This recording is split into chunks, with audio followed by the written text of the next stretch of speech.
Bonjour à tous. Eh bien, pour cette première leçon de statistique, nous allons faire l'étude d'un symbole bien spécifique, très important, puisqu'il est utilisé non seulement en statistique, mais également en algèbre financière, et également dans toute une série d'autres domaines des mathématiques, dont nous ne parlerons évidemment pas. Alors, pour pouvoir illustrer cela, ce dont j'ai besoin, c'est toute une série de nombres que je représente par la lettre X avec ce qu'on appelle des indices. Je pars donc d'une variable que je note grand X, comme ceci, et je dis que cette variable grand X possède toute une série de valeurs que je note X1, X2, X3, etc., etc. Il y a plein de valeurs différentes. Il faut bien que je m'arrête à un certain moment donné. La dernière valeur, c'est donc la valeur xn. Et l'idée, c'est d'en faire la somme. Alors, pour faire la somme, donc, je vais me servir d'un symbole bien particulier. Puisque je veux faire une somme, voilà, j'écris donc somme. La première lettre de somme, c'est un S. Et pour pouvoir représenter ce S, je l'écris en utilisant la lettre majuscule grecque sigma. Voilà, comme ceci. C'est un symbole normalement que vous connaissez probablement, puisque c'est un symbole qui est utilisé en Excel pour représenter ce qu'on appelle la somme automatique.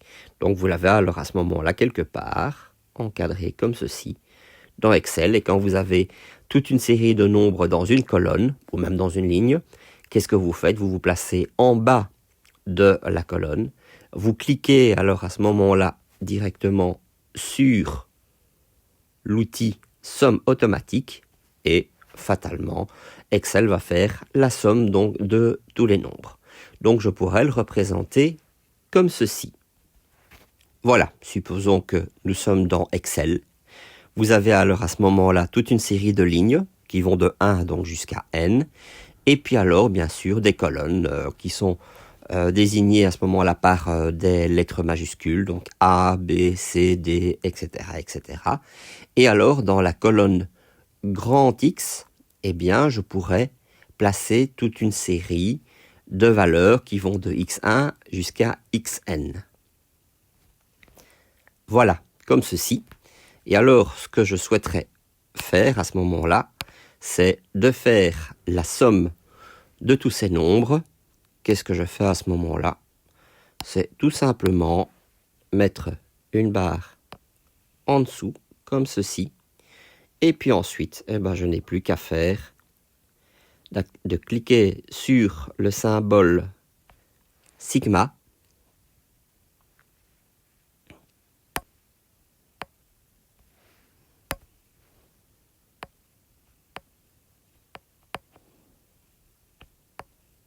qui me fera alors à ce moment-là la somme de toutes les valeurs.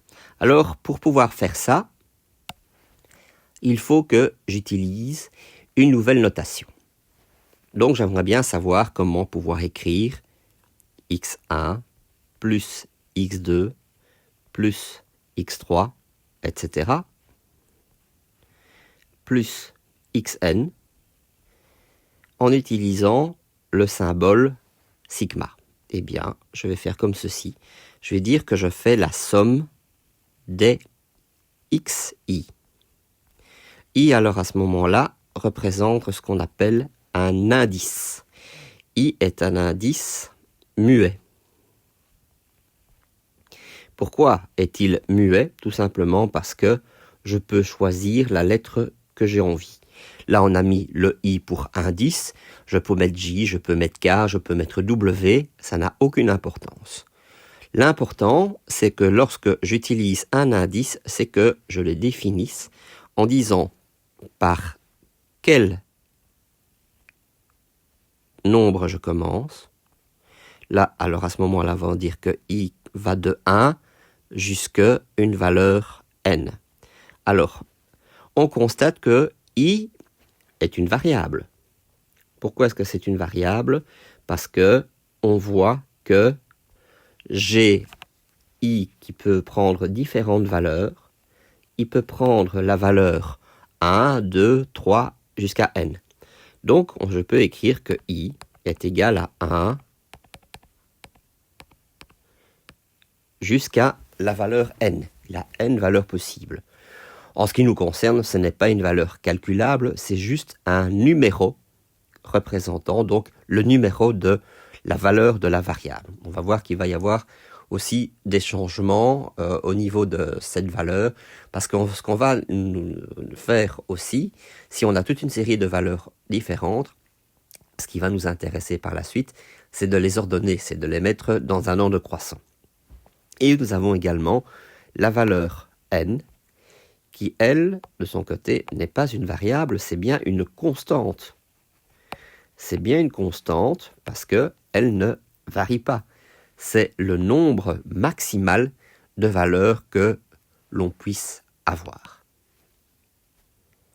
Donc, en revenant dans mon tableau, à côté de la lettre sigma, je peux écrire xi, où i varie donc de 1 jusqu'à la valeur n. Alors remarquez que parfois c'est assez long d'écrire ce genre de choses. Alors ce que l'on fait souvent, c'est plutôt de prendre la somme des xi. Alors, lorsqu'on travaille avec le symbole sigma, on peut soit tout écrire, il est égal à 1 jusqu'à n. Si on sait que n est une constante bien connue, on peut alors à ce moment-là simplement se contenter d'écrire la somme sur i des différents xi. Ah, une partie qui disparaît, on va la réécrire. Voilà, comme ceci. Ou encore, plus simplement, si maintenant on sait même avec quel indice on joue, on peut simplement parler de la somme des x. Ça, c'est une notation que l'on retrouve assez régulièrement dans les livres de statistiques pour pouvoir alléger l'écriture que l'on trouve ici. Connaissant tout cela, maintenant, je vais établir une série de règles. Je vais dire qu'il y en a 4. En réalité, je pense plutôt que c'est 3 plus 1, puisque la 4e découle des 3 autres, qui permet de pouvoir utiliser le symbole sommatoire de manière régulière dans les calculs. Nous avons donc la règle numéro 1, où je voudrais savoir ce qui se passe si je veux faire la somme d'une parenthèse. Dans la parenthèse, j'ai également une somme comme ceci.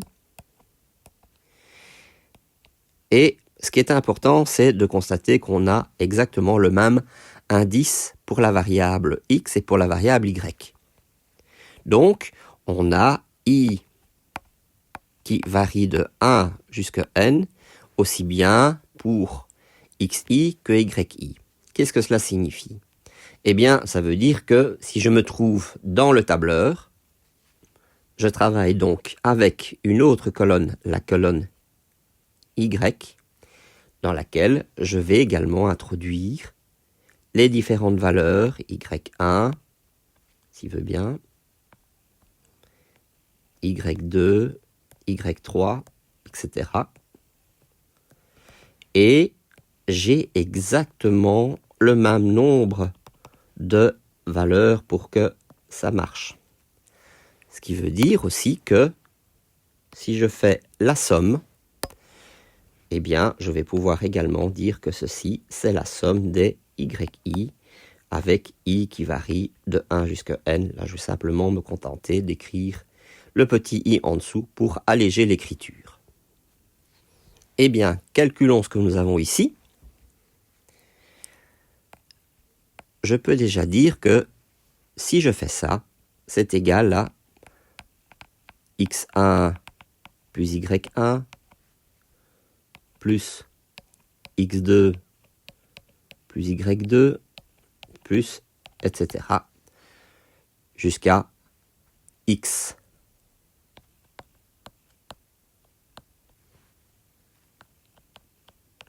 n plus yn. Bien. Ce que je sais, c'est que lorsque j'ai affaire à une somme de parenthèses qu'il n'y a que des sommes, eh bien, par la loi de l'associativité, me dit que les parenthèses, je peux aussi bien les mettre que ne pas les mettre. Cela revient au même. Ce qui veut dire que avec un petit coup de baguette magique, hop, eh bien voilà, j'ai enlevé les parenthèses parce qu'en réalité, elles ne servent à rien.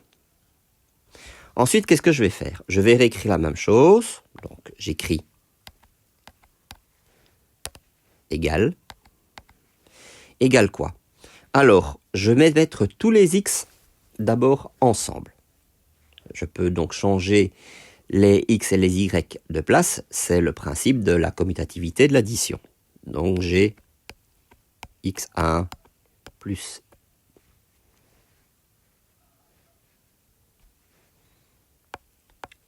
x2, etc.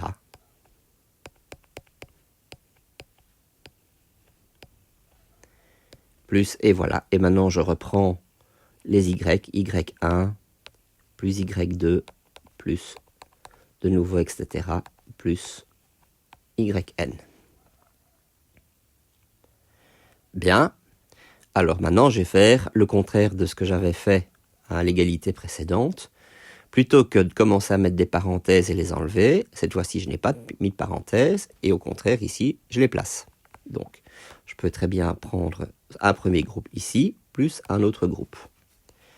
Et qu'est-ce que je constate? C'est que dans la première parenthèse, j'ai en réalité la somme des x, et dans la deuxième parenthèse, j'ai la somme des y. Voilà. Eh bien, on vient de trouver la première règle qui nous dit que quand on fait la somme d'une parenthèse, ou dans la parenthèse c'est également une somme, eh bien on peut décomposer ces sommes. On a d'abord la somme des xi, plus, à ce moment-là, la somme des yi. On va pouvoir réécrire de manière beaucoup plus simple. Première règle donc, lorsque je fais la somme des xi plus yi, ça me donne la somme des xi plus la somme des yi. Voilà donc ma première règle. Règle numéro 1.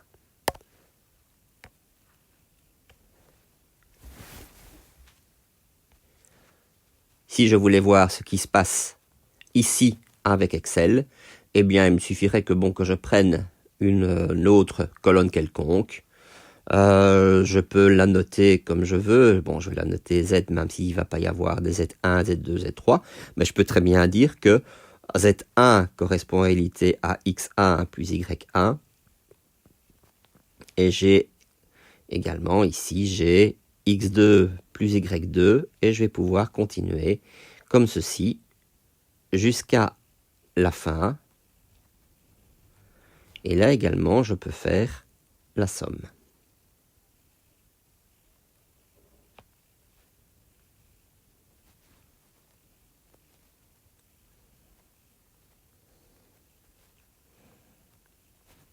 Voilà, je continue jusqu'au bout. Je vais avoir xn plus yn. Et qu'est-ce que j'obtiens donc à la fin quand je fais la somme? J'ai en fait affaire à la somme des xi plus yi.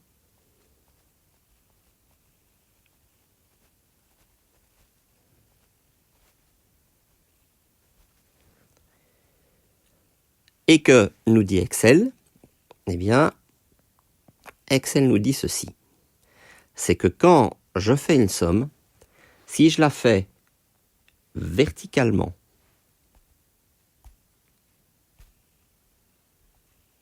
dans ce sens-là, ou si je la fais horizontalement, dans ce sens-là, eh bien, à chaque fois, je vais obtenir en réalité la même réponse. Deuxième règle.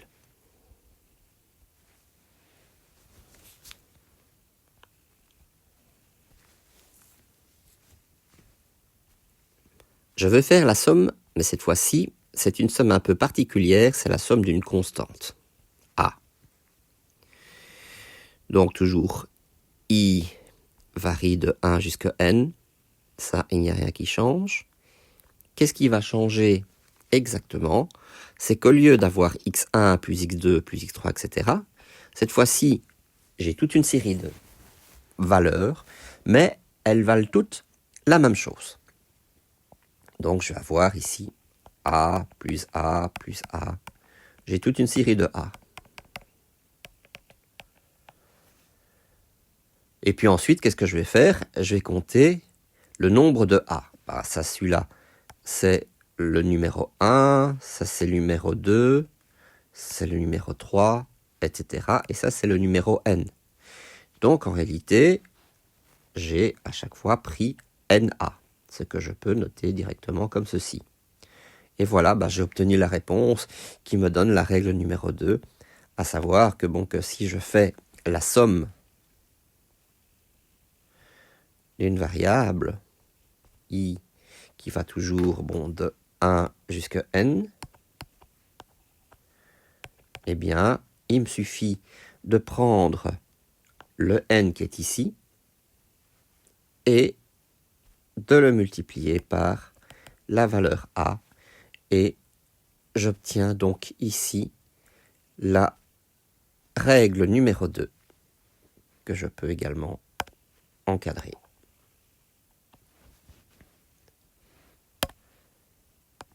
Voilà. Si je prends Excel, eh bien, je prends la première colonne, la colonne A, et je mets toute une série de petites valeurs, A, toute une série de A. Ensuite, lorsque je décide finalement de faire la somme, qu'est-ce que je constate? Eh bien, c'est que j'ai mis un A dans les n lignes, donc ça veut dire que fatalement, à la fin, je ne peux avoir que NA, ce qui donc confirme le résultat que j'avais obtenu. Troisième règle. Donc, règle numéro 3. Je vais faire la somme. Alors là, c'est assez important, parce que c'est une règle qu'on utilise très régulièrement, où j'ai le produit d'une constante fois la variable. Donc, nous avons toujours i qui va de 1 jusqu'à n, et je voudrais savoir ce que je vais obtenir. Bon, égal.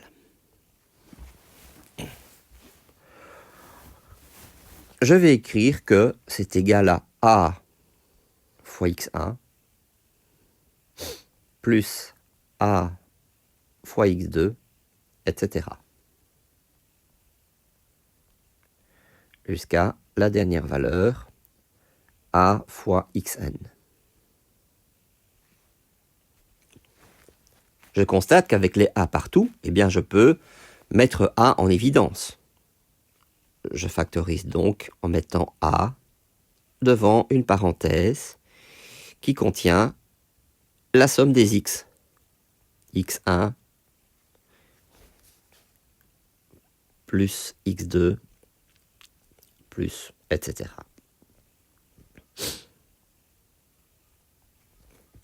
Que je peux de nouveau écrire comme a fois ce qu'il y a dans la parenthèse, c'est-à-dire la somme des xi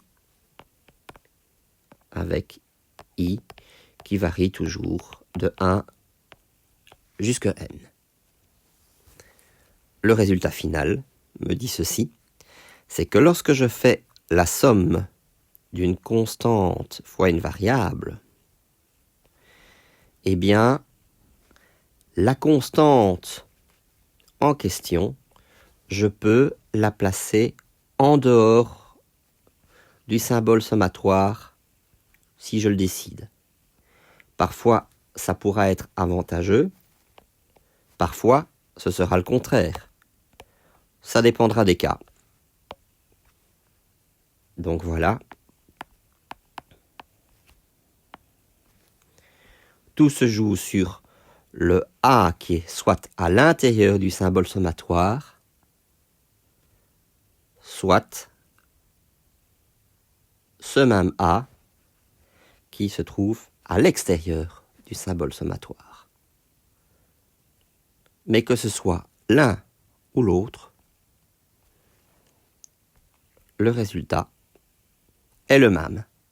Ça, c'est donc ma troisième règle. Avec Excel, de quoi s'agit-il? Eh bien, il s'agit tout simplement de prendre une nouvelle colonne. Je vais reprendre ma colonne Z de tout à l'heure. Voilà, comme ceci. Où j'ai décidé que je faisais le produit de la colonne A par la colonne X. Et donc, ça veut dire que au niveau des différentes valeurs qui se trouvent, mon tableau a fait des siennes, le voilà de retour. Donc, j'avais dit que je voulais faire le produit de la colonne A par la colonne X. Je vais donc avoir AX1, AX2, AX3, etc., etc.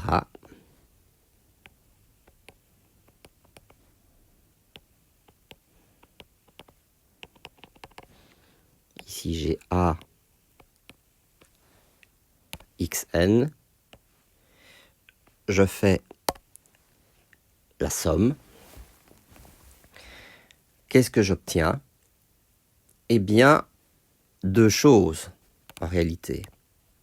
Soit je commence par faire la somme verticalement, comme ceci. Qu'est-ce que j'obtiens à ce moment-là? Eh bien, je vois que j'ai la somme des AXI. Ça, c'est un moyen de pouvoir l'écrire. Par contre, si je le fais dans ce sens-là, où je continue à multiplier toutes les valeurs par A, je peux écrire à ce moment-là que c'est égal à A fois la somme des XI. Et je constate que dans les deux cas, il y a égalité entre ces deux valeurs. Il reste à étudier la quatrième règle, et je vous avais dit tout à l'heure que cette fameuse quatrième règle, pour moi, ce n'en est pas une vraie dans la mesure où, connaissant les trois autres, eh bien, on peut la déduire très facilement. L'idée, c'est de faire ceci. Donc, j'écris la somme, et cette fois-ci, c'est la somme d'une parenthèse où, d'une part, j'ai la variable qui est elle-même additionnée de la constante. Voilà, donc, on a toujours i est égal à 1 jusqu'à n. Ce sera d'ailleurs toujours i est égal à 1 jusqu'à n, ça ne va jamais changer pendant tout le cours. Maintenant que j'ai ça, eh bien, je pourrais faire comme j'ai fait précédemment, en disant ça fait x1 plus a, plus x2 plus a, etc., etc. Mais j'ai pas envie de faire ça. Moi, j'ai envie d'utiliser les règles que je connaisse. Et qu'est-ce que je sais? Je sais que lorsque j'ai la somme d'une parenthèse, eh bien, si cette parenthèse contient elle-même une somme, je peux décomposer la parenthèse.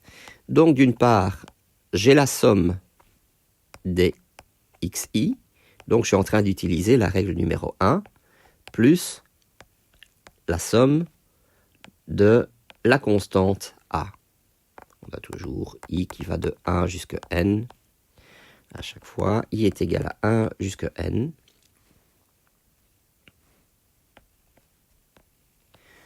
Comme ceci. Et après, qu'est-ce que je fais? Eh bien, je recommence par réécrire bêtement la somme des xi. Ça ne change rien. I qui va de 1 jusqu'à n. Plus ce que j'ai comme second terme.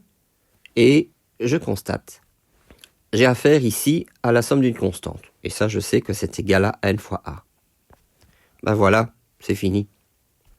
Il me suffit de réécrire alors à ce moment-là la règle complète qui me dit que quand je fais la somme des xi plus a dans une parenthèse, ben, ça me donne la somme des xi plus n fois a, en n'oubliant pas, le i est égal à 1 jusqu'à n. Et il n'y a plus qu'à mettre le petit cadre qui va joyeusement décider que j'ai affaire ici à une nouvelle règle, même si pour ma part ce n'est pas vrai. On a affaire en réalité au résultat de l'application de deux règles précédentes. Il faut donc retenir ces 4 règles pour pouvoir les appliquer. La règle numéro 1, la règle numéro 2, la règle numéro 3 et la règle numéro 4. Ce qui achève donc la première leçon de statistique.